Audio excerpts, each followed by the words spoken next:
So the first test I'm going to do is the head impulse test. So the purpose of this test is I just want to see that my patient can maintain their gaze at my nose, especially when I'm doing that movement, and then I'm bringing them back to midline. If they're able to do that, it means that their VOR is intact. If not, it could be a sign of what is a sign of a peripheral occlusion. Hi Tyler, my name is Shalissa. I'm going to be your student PT today. So we're just going to do 3 tests today. The first one is called the head impulse test. So for this one, I'm just going to grab your head. I'll be moving it side to side, and then I'm going to slowly, or I'm going to quickly move it towards midline, okay? I'm going to do that a couple times, and I just want to see that you're able to just maintain a gaze looking at my nose, okay? Alright, so before we do that, I'm just going to check your range of motion. So we're going to go left, right, up, down, and then side to side. Any pain with that? Any issues? No. Okay, perfect. So if it's okay with you, I'm going to put my hands on your head, and then I'm just going to slowly bring you down like this, and then just make sure that you're looking at my nose, okay?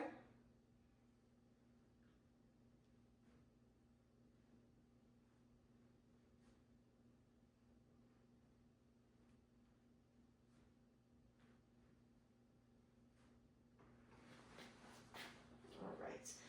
So with my patient, I noticed that when I would bring his head towards the right, he would lose focus of my nose, so that would be a sign of a peripheral lesion.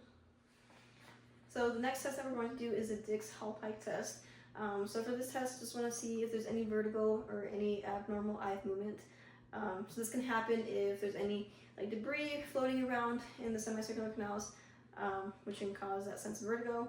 So we also want to determine on which ear it is, what canal it is, and then what type of BPPV it is. Okay, Tyler, so before we get into that position, I'm just kind of want to let you know how the test goes. So you're going to be long sitting, which means your legs are just going to be on the table. Your head's going to be, your neck's going to be rotated about 45 degrees, and then you're just going to come back down fastly. I'm going to look at your eyes, see if you experience any vertigo, if there's any abnormal eye movements, okay? Before we get started, I just want to let you know that you might experience some nausea that can cause some vomiting. Do you have any issues with that? No. And then do you have any issues with lying on your back? No. Okay. Go ahead and put your legs on top of the table.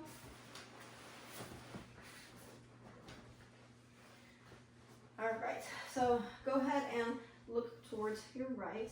I'm going to have my hand here just for support for your neck when we come back down, and then also for your back so you feel more comfortable, okay? Make sure that you keep your eyes open the whole time so I can look at your, see if there's any abnormal eye movement, okay? Okay. So right there, on the count of 3, 1, 2, 3. Relax up. Alright, so you would keep this position for about 30 seconds to a minute to see if there is any abnormal eye movement that can come a little bit later than usual.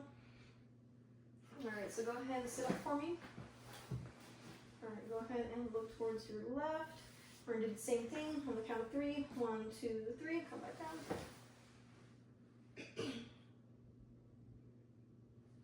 Let's go ahead and sit up for me.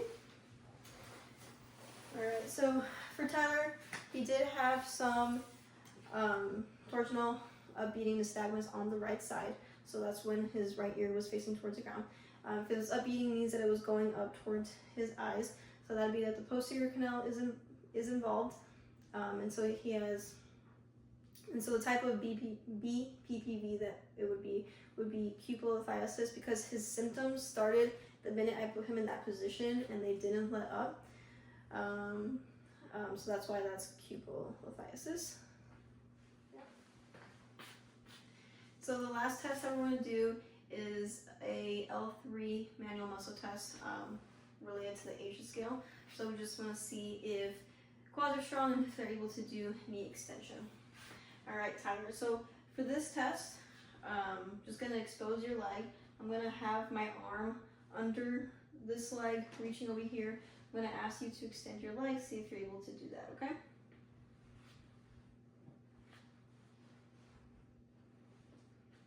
Alright, so I'm going to go under.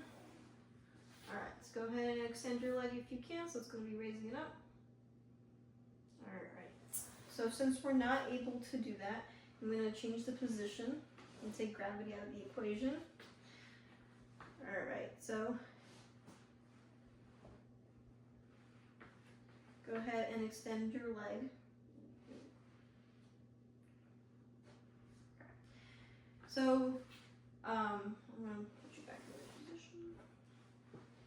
So, originally he wasn't able to extend his leg, so it couldn't be a 3.